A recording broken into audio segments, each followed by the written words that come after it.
Konnichiwa minasan. Hello everyone. Annyeonghaseyo. Halo semuanya. Perkenalkan, nama saya Muhammad Nizam. Nama gue Kiara. Nama aku Dita. Kita mau ngapain nih hari ini? Kok pada pakai batik-batik sih? Jadi rencananya kita akan berdiskusi tentang topik sejarah Indonesia, di mana Indonesia bagaimana caranya mempertahankan kemerdekaan Indonesia dengan cara diplomasi. Nah, Indonesia mempertahankan kemerdekaan dengan cara diplomasi itu kan ada banyak. Nah, hari ini kita tuh akan membahas salah satunya yaitu perjanjian Linggarjati. Oh, jadi di sini kita akan membahas tentang perjanjian Linggarjati ya. Bener banget. Berarti sejarah Indonesia. Jadi berhubungan sama batik gitu ya. Keren banget gak sih produk Indonesia? Gitu ya. Oke. Pasti dari kalian berdua udah nggak asing kan dengan perjanjian Linggarjati kan? Oh, familiar Tahu sekali sih, kalau tahu, aku. tapi belum tahu detailnya sih. Aku masih harus belajar banyak tentang itu. Oke, aku bakalan ngutarain pendapatku ya setelah aku baca. Jadi menurut aku perjanjian Linggarjati itu adalah perjanjian antara Indonesia dan juga Belanda. Namun Belanda itu mengkhianati perjanjian tersebut, kayak mengingkari gitu.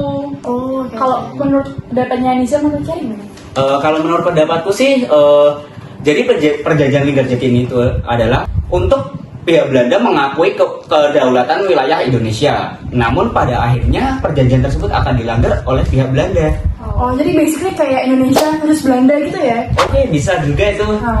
Oke. Kan tadi kan namanya sendiri sih perjanjian Linggarjati, pasti ada alasannya dong kenapa perjanjian itu dinamain dengan perjanjian Linggarjati. Aku mau tebak. Bener. Pasti karena dari tempatnya, Linggarjati. Iya Bener banget tuh. Kan tempatnya perjanjian Linggarjati itu terjadi di daerah Linggarjati di kota Cirebon, Jawa Barat. Jadi dengan itu makanya diberikan nama perjanjian Linggarjati. Jadi gampang ya paling ya kalau kayak gitu. Boleh. Siap. Terus perjanjian Linggarjati itu kan kayak perjanjian lainnya itu kan ada kayak tanggal kapan dilaksanakannya, terus kapan ditandatangani. Kalian ada yang tahu nggak? Aku sih pernah dengar ya, seingat aku sih dari tanggal 11 sampai 15 November 1946. Terus tanda tangannya itu 4 bulan kemudian, agak lama. Lama banget, gila.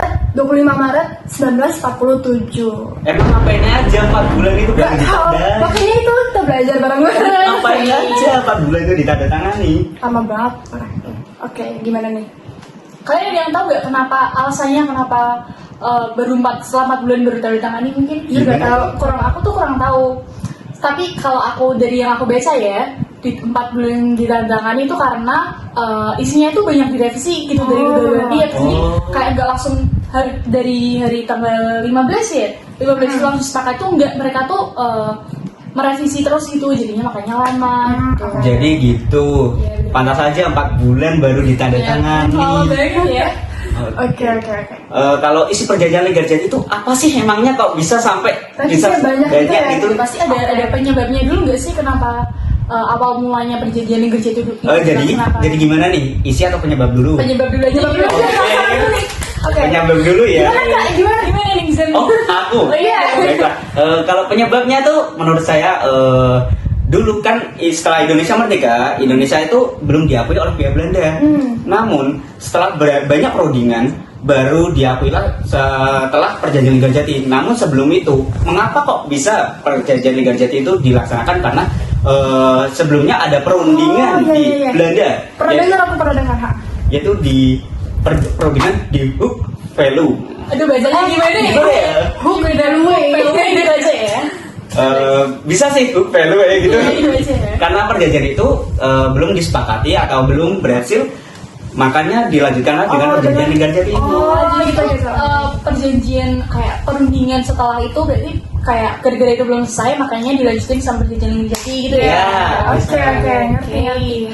Terus nih kita lanjut lagi ke pembahasan selanjutnya adalah tokoh. Pasti kan di perundingan itu ada tokoh dari kedua belah pihak itu kan. Indonesia sama Belanda. Iya benar banget. Kalau setahu Siapa aku aja tuh tokohnya? Kalau setahu aku ya dari Indonesia itu ada Sultan Syahrir, dia sebagai ketua. Wow. Lalu ada Aka Gani, lalu ada Muhammad Rum, dan terakhir itu ada Susanto. Aduh aku lupa ya. Ada yang tahu gak ya Susanto siapa? Siapa ya kak? Google. Bentar ya. 2,000 years later. Ada Susanto dan yang terakhir itu ada Susanto Tirto Prajo. Itu namanya agak susah jadi. Terus Kalau dari pihak Belandanya siapa kak? Nah, kalau di Belanda itu jujur namanya agak susah ya. Pokoknya tuh ada yang mana ya? Bentar. Oke, dari pihak Belanda sendiri, namanya itu agak susah, jadi ini aku baca aja di buku. Ketuanya itu ada Profesor Schermerhorn, itu ketuanya. Anggotanya itu ada Van Mock, F. de Boer, sama Van Poel. Wah, susah-susah banget Udah kan kan? namanya. Gila. Belum cara menulisnya tuh susah juga. Iya. Jadi kita membacanya sesuai yang kita bisa aja ya. Ya, Oke. maaf kalau salah pengucapannya.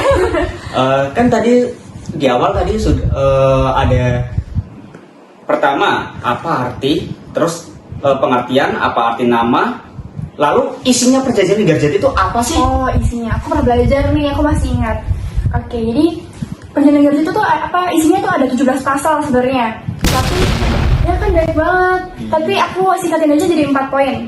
Jadi poin pertama itu ada Belanda mengakui secara de facto Republik Indonesia dengan wilayah kekuasaan meliputi Sumatera, Jawa, dan Madura.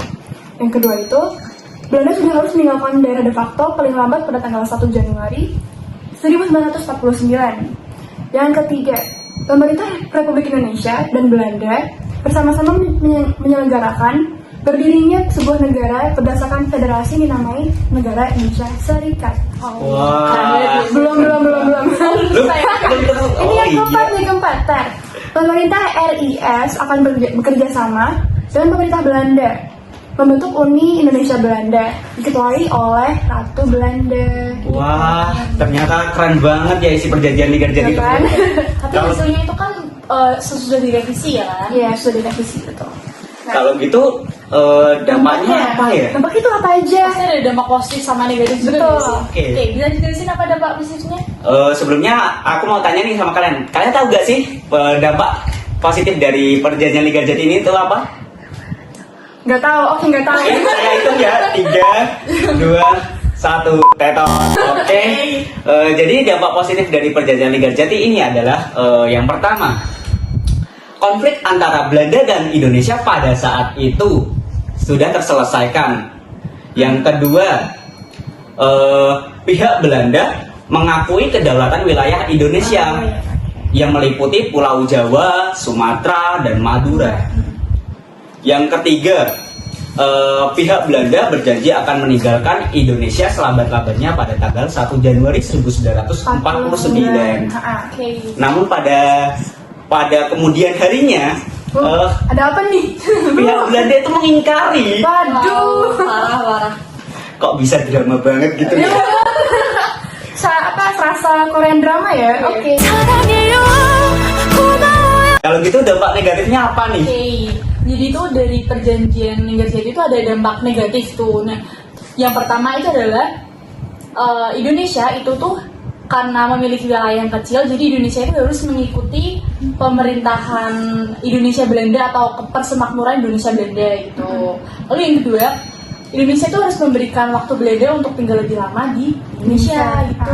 Lalu yang tiga, karena perjanjian ini ditentang oleh beberapa kelompok masyarakat seperti PNI, lalu ada Partai Rakyat Sosialis, ada Partai Rakyat Indonesia gitu. Kira-kira yang tahu nggak kenapa perjanjian ini tuh bisa ditentang? Saya tahu nih. Oke. Jadi tuh kalau ditentang itu ya, pertama itu kan Sultan Syahrir yang memperakarsai ini. Ditentang itu pertama karena Sultan Syahrir ini tuh itu dikiranya tuh terlalu membela Belanda, padahal itu tidak. Sultan Syahrir itu memikirkan rakyat Indonesia, bagaimana cara mengatasi konflik antara Belanda dan Indonesia itu secepatnya. Salah paham ya? Salah paham bisa jadi. Yang kedua, dengan adanya isi perjanjian bahwa Belanda akan meninggalkan Indonesia selambat-lambatnya pada tanggal 1 Januari itu, maka dari itu sebelum pada tanggal 1 Januari pihak Belanda masih bisa mengeksploitasi sumber daya yang ada di Indonesia. Dengan itu maka akan ditentang oleh pihak-pihak golongan masyarakat itu. Wah, tepuk tangan. Keren. Ini dampaknya tuh dampak negatif nggak hanya sampai 3 tadi, karena tadi yang udah disebutkan sama Nizam kan Sultan Syarif terlalu memihak Belanda gitu ya. Iya. Itu tuh jadi Sultan Syarif itu dianggap terlalu memihak itu sehingga anggota partai sosialis dan KNIP itu mencabut dukungannya gitu. Wah, parah sekali. Make sense Jadi sih. salah paham gitu. masuk akal sih, betul-betul make sense. Oke. Oke, kalau gitu kan tadi sudah disebutin nih tokoh-tokohnya. Kalau dari kalian nih, yang kalian favoritin siapa nih dari Perjanjian Linggarjati ini? Siapa Kak? Aku dulu kalau aku sih Sultan Syarif sih, karena kan dia kan sebagai kayak ketua dari perwakilan Indonesia gitu kan di Perjanjian Linggarjati, kayak kamu keren banget. Ya betul-betul soal Indonesia gitu Iya ya. kan? Kalau Nizam sendiri gimana? Kalau aku sih juga Sultan Syarif, tapi mau gak gimana lagi, kalau dilihat dari si Perjanjian Linggarjati itu agak kurang kena di warga negara Indonesia. Tapi mau gimana lagi, karena yang memperakarsai Sultan Syarif, jadi tokoh favorit saya di Linggarjati ini juga Sultan Syarif. Kalau Kiara gimana Kiara? Aku sih Belandanya ya. Boleh Kenapa gitu tuh? guysnya. Aduh, Ganteng-ganteng gitu ya. bisa gak? Aduh.